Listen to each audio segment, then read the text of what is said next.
Kevin Mitnick was once known as the world's most wanted social engineer and computer hacker. One doesn't acquire a title like that, nor an accompanying prison sentence, for simple exploits.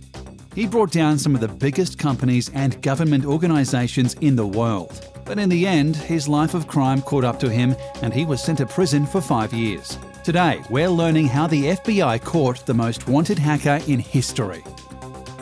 Mitnick's love for bypassing code began at the early age of 12. His main tools were reported to be social engineering and dumpster diving, which helped him bypass punch card systems used in the Los Angeles bus system. He was said to have convinced a bus driver to tell him where he could buy his ticket punch for a so-called school project. "What drew me into hacking was my love for magic," he said. I was fascinated with magic. "So as a young boy, I used to ride my bicycle over to the magic store after school to watch the salespeople perform these tricks over and over and over again. And then when I ended up in high school, I met this kid who could work magic with a telephone and he did all these tricks. He was able to get my mum's unlisted telephone number." Following this, he was able to ride any bus in the greater LA area using unused transfer slips he found in a dumpster next to the bus company garage.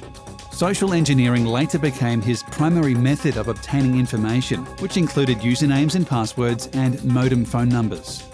Mitnick's first unauthorized access to a computer network in 1979 at the age of 16 gave him access to the Digital Equipment Corporation computer system. He was reported to have broken into DEC's computer network and later cloned their software. This was one of the few and early crimes he was charged and convicted of in the year of 1988. Following his conviction, he was sentenced to 12 months in prison, which was followed by 3 years of released supervision by authorities. Near the end of his supervised release, Mitnick was recorded to have hacked into the Pacific Bell voicemail computers and was now really playing with fire. This was enough for officials to release an arrest warrant which had Mitnick fleeing from authorities and becoming a fugitive for about 2.5 years. But despite Mitnick's desire to keep a low profile and his ethos of hacking systems for the pursuit of knowledge and adventure and not for personal profit, he was labelled as the bad guy. In a book published in 1995, Cyberpunk, Outlaws and Hackers on the Computer Frontier, authors Hafner and Markov labelled Mitnick as a dark side hacker. Afterward, USA Today published a picture of Mitnick's face superimposed over an image of Darth Vader. This was when he became the FBI's most wanted. Many people believe the FBI was most scared because the agency had a poor understanding of the way computers worked. They felt vulnerable and decided to take out the threat. Mitnick was holed up in Denver, Colorado at the time. He liked it because it felt remote in the mountains, but law enforcement was breathing down his neck the whole time.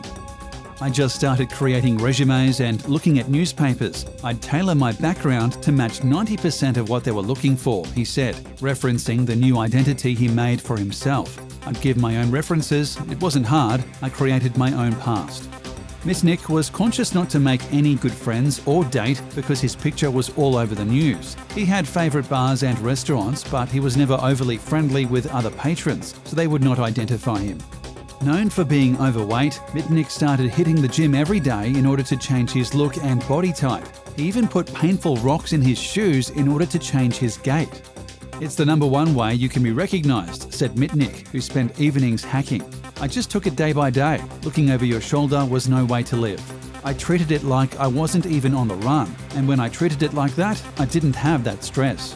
Cops would drive by and I'd be like, 'Hi,' I didn't care. It wasn't like my picture was all over the news or on America's Most Wanted," he said. "Once I got on the front page of the New York Times, I became a very high priority. They used a bad photo that made me look evil and grimacing. So I go, that's great, I look totally different." After growing tired of Denver, Mitnick became Brian Merrill and moved to Seattle, where he worked at a tech firm. From here, Kevin made a powerful enemy that ultimately led to his capture, Tsutomu Shimomura. It was a bold move because Shimomura was a respected security expert and a character almost as complex as Mitnick. A 30-year-old science geek, Shimomura was also a Japanese citizen, a ski bum, a long-haired computational physicist, and a hacker himself. But unlike Mitnick, every time Shimomura's explorations uncovered security holes, he reported them to security authorities, not to hackers. So, in December 1994, when someone broke into Tsutomu Shimomura's elaborate computer system in his San Diego home using a never-before-seen, sophisticated hacking method and then stole some fancy cellular phone tools, Shimomura took it as a personal challenge. When the trail led to Mitnick, Shimomura became a cyber sleuth on a mission to catch Kevin. From the 1970s up until his last arrest in 1995, Kevin Mitnick skillfully eluded and bypassed corporate security safeguards, penetrating some of the most well-guarded systems, including, amongst countless others, the likes of Sun Microsystems, Digital Equipment Corporation, Motorola, Netcom, and Nokia.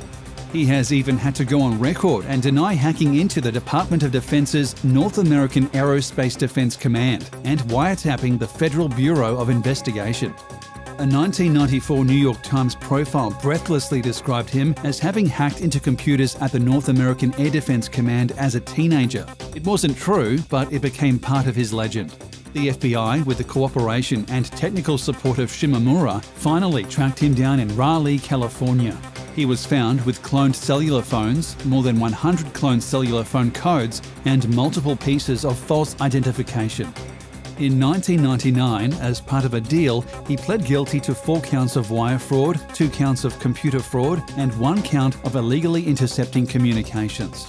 All told, he spent 5 years in federal prison ending in 2000. He was even forced to spend 8 months in solitary confinement because the guards were convinced he could control the computer systems around the jail. He was released on January 21, 2000.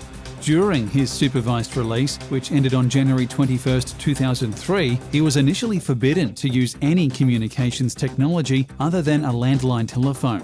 Mitnick fought this decision in court, eventually winning a ruling in his favour, allowing him to access the internet.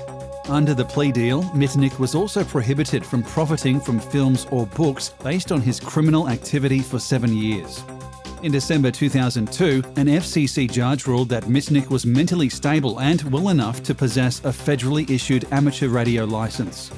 Today, Kevin Mitnick runs a successful security company called Mitnick Security. His global ghost teams test for weaknesses in company security by trying to hack them, ironically using all of the skills he learned as a black hat hacker.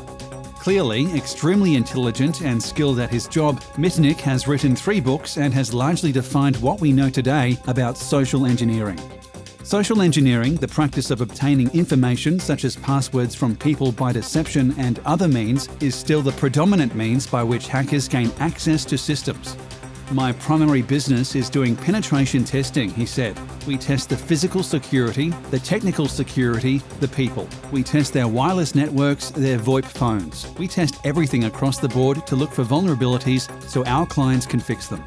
By testing, Mitnick means accepting a large fee, he didn't say how much, to do to these companies exactly what landed him in prison 2 decades ago: gain entry to their computers, their networks, their phones, and even their buildings by any means necessary without being detected, and then to report back on how he did it.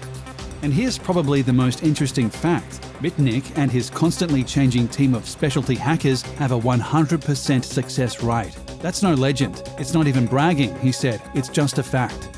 Today, Mitnick says that although there are more ways of hacking into people's accounts and accessing private information, the number one way in which the bad guys get in has stayed the same since the 70s, through talking people into giving up private information. He calls this technique social engineering. Social engineering is using manipulation, deception, and influence to get a target to comply with the request, usually to give information or to click on an attachment in an email. And once the victim opens up the attachment and follows the instructions of the attacker, the computer is compromised. On most of his jobs, Mitnick is asked to attack not only a company's computers, but also to fool its employees into letting him walk right into places from which he would otherwise be locked out. These social engineering attacks amount to tricking someone with access to a computer or a building or some other asset to give up information. Hacking humans is easier than hacking computers. The most effective way to carry out an attack is to get the client, a person, to do something stupid, he said. And as the old saying goes, there's no cure for stupid. So, even though he was once demonized by the government and big business, Mitnick has turned into a sort of altruistic hacker, tearing security systems apart in order to reveal important vulnerabilities in code. Now that he has paid his dues sitting in jail, Kevin Mitnick is one of the most celebrated hackers of all time.